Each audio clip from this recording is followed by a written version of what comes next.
O humor é algo menor ou, pelo contrário, exige um leitor mais atento? É uma questão de técnica ou de alma? É de direita ou de esquerda? Enfim, humor na literatura é uma coisa séria ou não?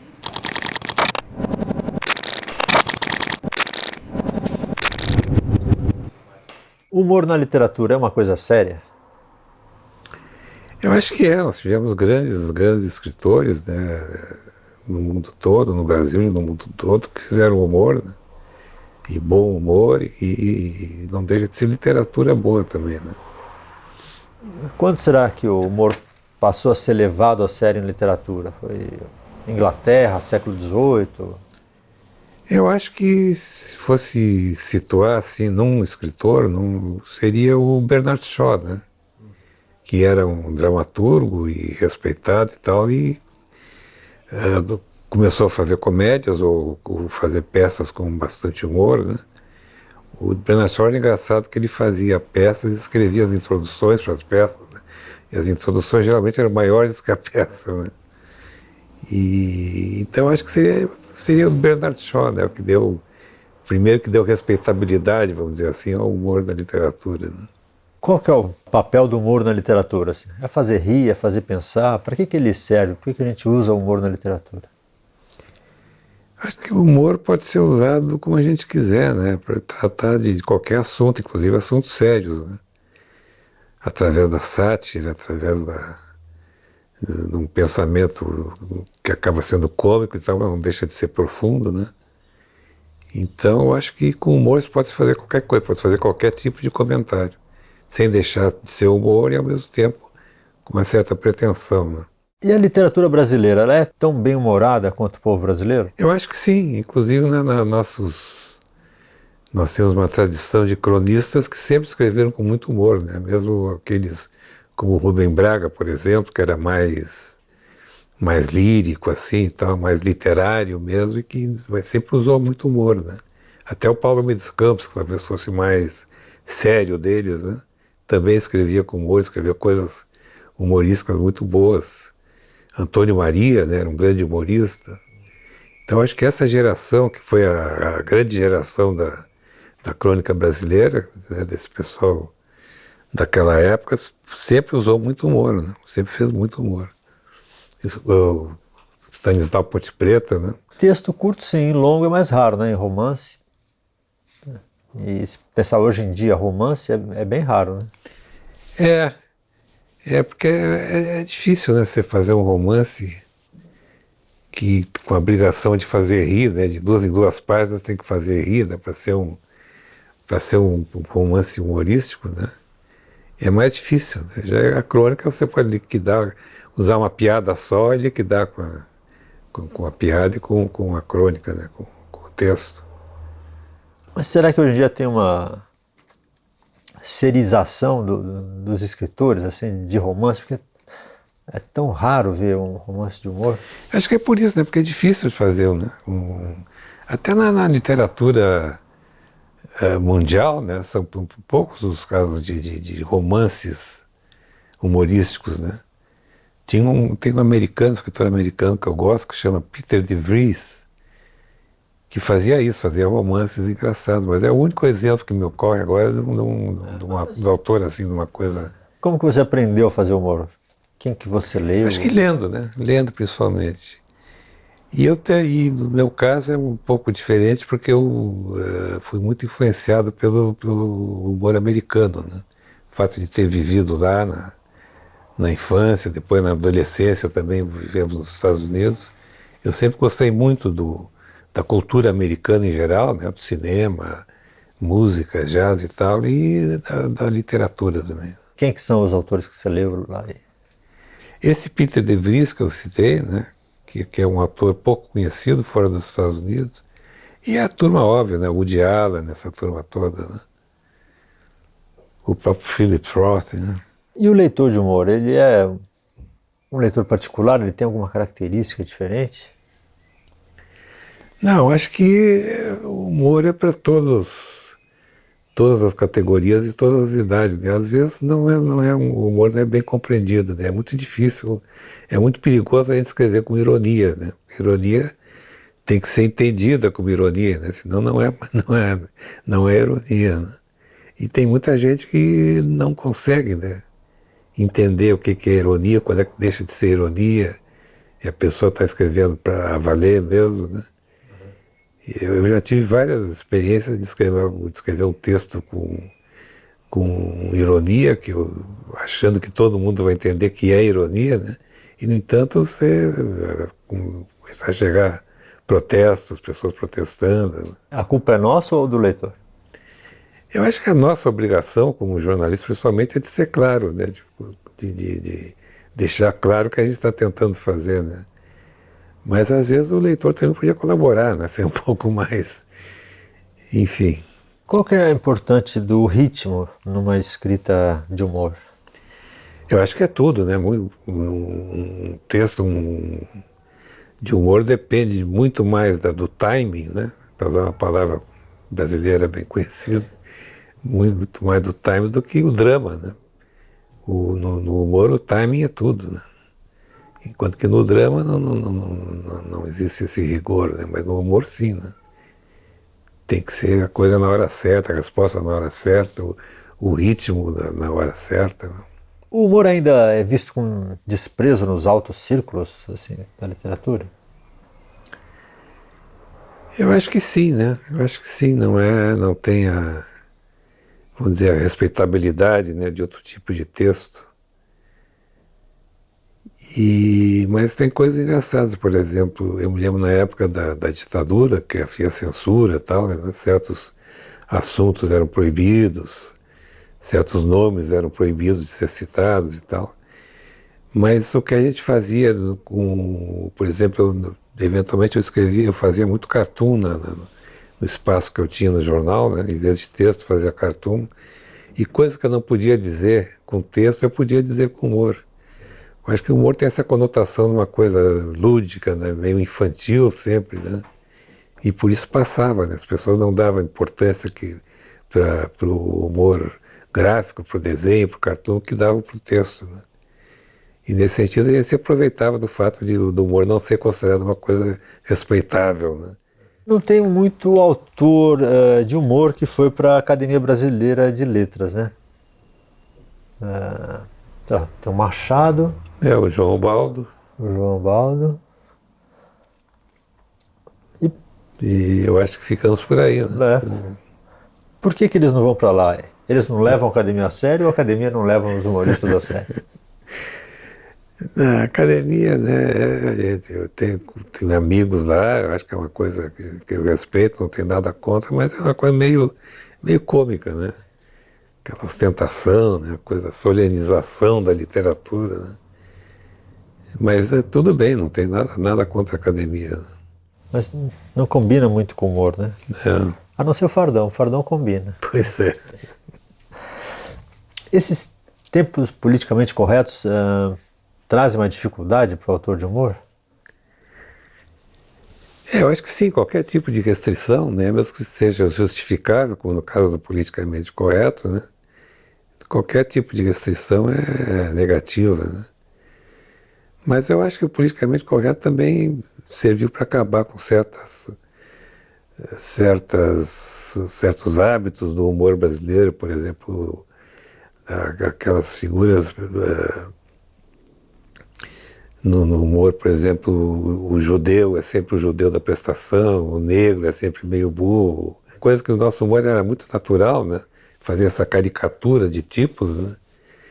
E na verdade está insultando gente sem pensar, né? E fazendo graça com... Mas fora isso, eu acho que eu sou contra qualquer tipo de restrição e de censura, né? Mesmo que seja, às vezes, justificável. O humor vicia? Você vê tudo já com um certo viés de humor?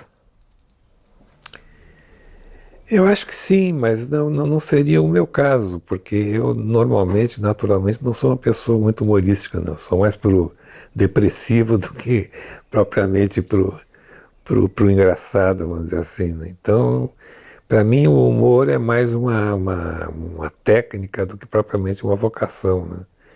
Eu consigo fazer um texto, enfim, engraçado, pretensamente engraçado, Mas não é uma coisa natural, não é uma coisa espontânea, né, no meu caso. E tem fórmulas, estruturas que facilitam fazer humor? Não, acho que não existe receita, não. Ou se existe, eu não conheço. Estrutura pequena, por exemplo, uma enumeração onde as duas primeiras coisas são de uma natureza e a terceira é de outra natureza bem diferente.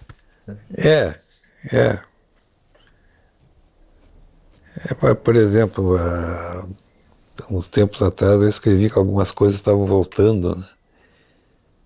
E eu disse que tudo bem que esteja voltando o Bambolê e o Ioiô e a Vanderleia, né? Quer dizer, aí já emenda outra coisa, que melhor não voltar é a Guerra Mundial e tal, né?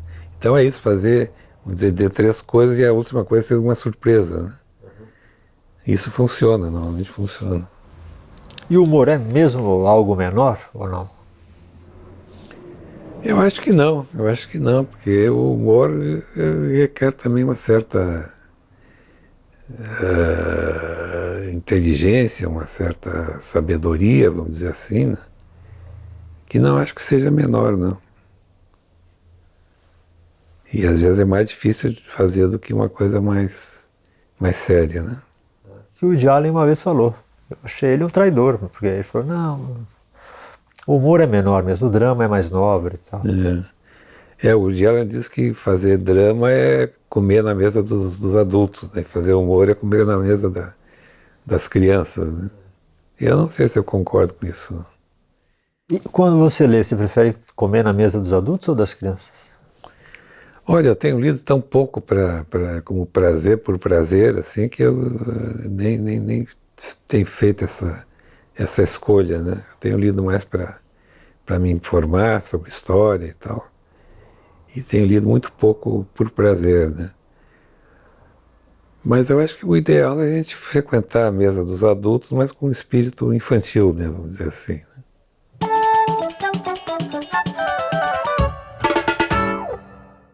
Laurence Sterne nasceu na Irlanda em 1713. Ele ficou famoso pelo seu romance A Vida e as Opiniões do Cavalheiro Tristan Shandy, uma obra publicada em 9 volumes. O livro usa técnicas inovadoras como páginas manchadas e uma folha totalmente negra. Segundo o escritor Ítalo Calvino, Tristan Shandy é o pai de todos os romances de vanguarda do século XX. Trata-se de uma obra que quebra várias vezes a expectativa do leitor. Por exemplo, o nascimento do personagem central só acontece no livro 3. O prefácio do autor só aparece no capítulo 20. E o capítulo 25 vem depois do 29. Nenhum editor na época queria bancar um livro tão diferente. E Sterne teve que publicá-lo com recursos próprios. Tristan Shandy é, de certa forma, um romance sobre a tentativa de escrever um romance. O resultado é inesquecível.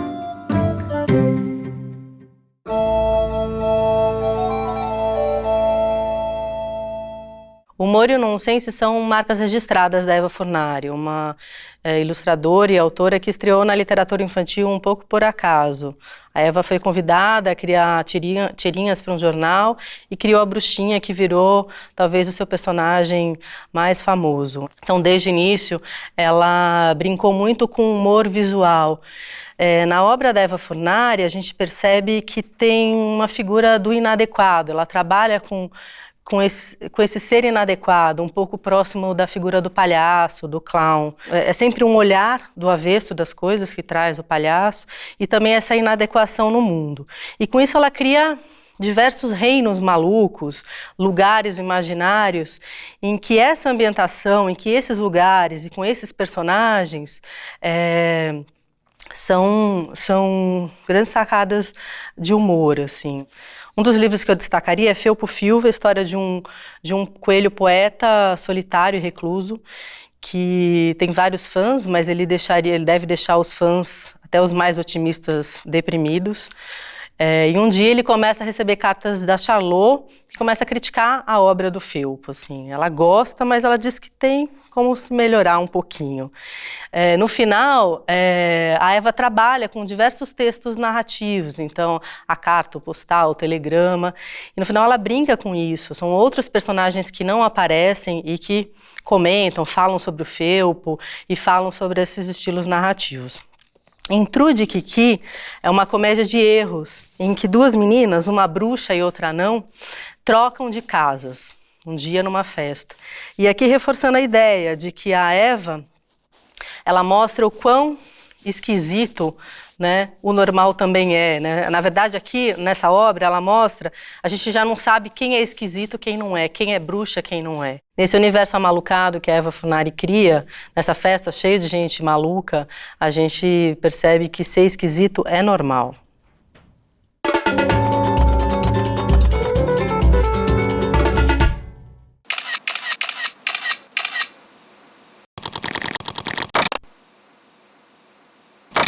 Eu escrevo aqui, nesse computador, quando é texto, e quando é desenho, eu me viro para lá e uso essa mesa aqui. Geralmente eu começo a trabalhar 9h30, 10 horas e vou até o Jornal Nacional, parando para almoçar e para dar uma dormidinha depois do almoço. E às vezes a gente demora um pouco para começar, né? Decidir que tipo de texto vai ser, se vai ser uma sátira, se vai ser um diálogo, né? E geralmente quando a gente começa, aí engrena e vai até o fim. Aí o final também, às vezes, dá trabalho, né? Aquela amarrada final que às vezes custa vir, né? No meu caso foi uma espécie de última solução que eu tinha na minha vida. Eu tinha tentado várias coisas que não deram certo. Aí me convidaram para fazer um teste no jornal, né? Naquela época não precisava ter diploma de jornalista, né? E aí eu comecei a trabalhar no jornal, passei a ter uma coluna diária no jornal e descobri a minha vocação. Um pouco tarde, com mais de 30 anos já, mas descobri.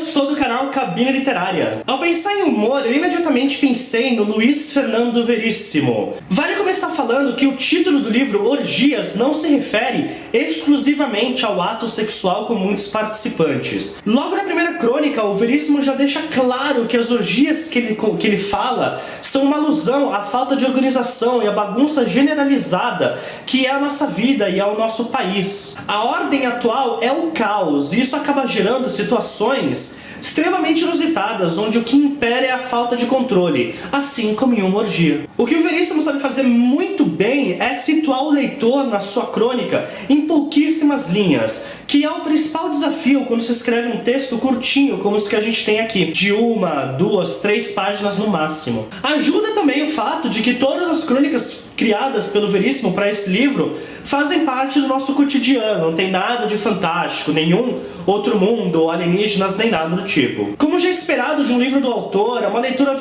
super leve, daquelas de fugir um pouco do dia a dia e do cotidiano. Não é necessariamente um livro para você ler inteiro de cabo a rabo em algumas horas, mas sim para você saborear durante uma semaninha, entre outras leituras. Enquanto as crônicas são super bem escritas, em diversas o final fica aquém do esperado. Em outras obras que eu li do autor, as suas crônicas geralmente possuíam um final que tinha alguma sacada ou algum twist, aquela coisa que dá aquele sentimento de satisfação que a gente tem como uma piada bem contada. O que a gente tem em Orgias são situações muito bem descritas, mas que o final não fica tão divertido quanto o que a gente tem no miolo. Isso talvez se dê um pouco pela falta de coesão que exista entre uma crônica e outra. O livro vai te jogando as crônicas de forma randômica, sem que haja um denominador comum que faça sentido durante a narrativa. Mas, se o livro tá aí para criticar a bagunça que a gente tem em nossas vidas, a falta de organização que temos e do governo brasileiro, por que o Veríssimo estaria isento de utilizar a própria forma do livro como uma forma de falar a respeito dessa bagunça? Parece super algo que o Veríssimo faria. Claro, tudo isso não significa que o livro não diverte. O nosso cotidiano está cheio de situações engraçadas e inusitadas, e o Veríssimo faz a gente ver isso com um pouco mais de clareza. Obrigado por acompanhar até aqui. Para mais críticas é só seguir o Cabine Literária.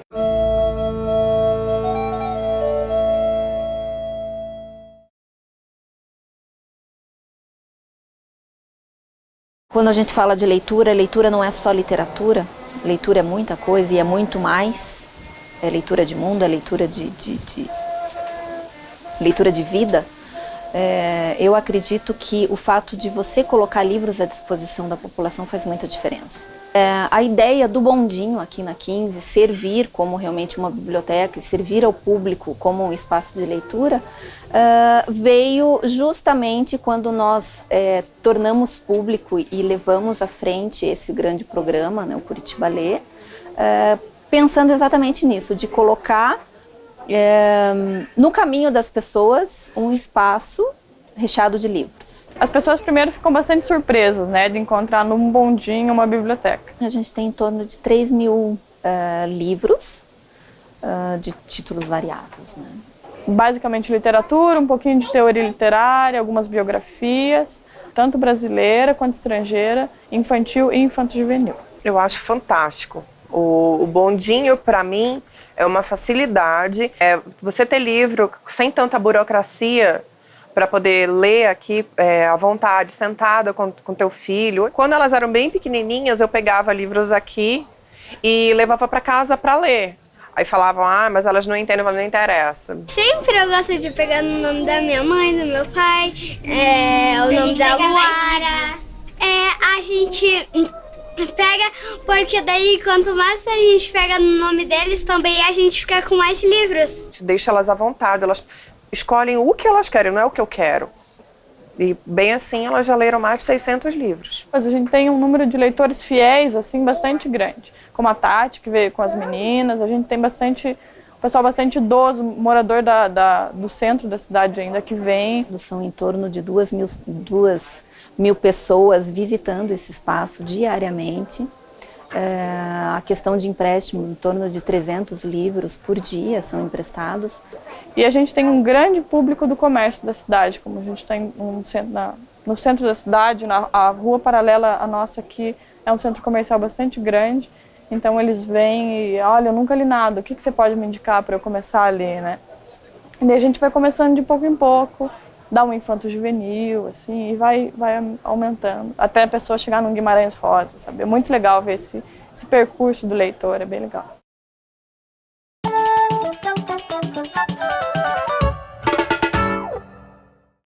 Miguel de Cervantes Saavedra nasceu provavelmente em Alcalá de Henares, na Espanha, em 1547.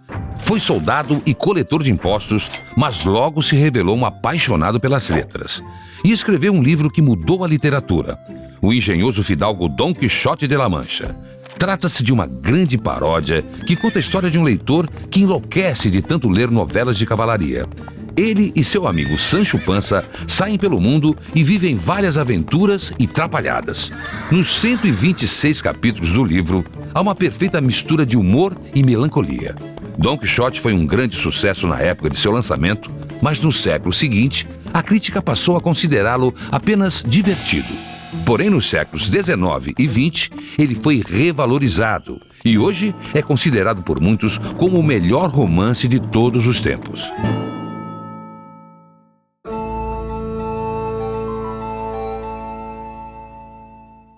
Eu sempre li com muito prazer um escritor inglês chamado Evelyn Waugh, que apesar de se chamar Evelyn não é mulher, é homem.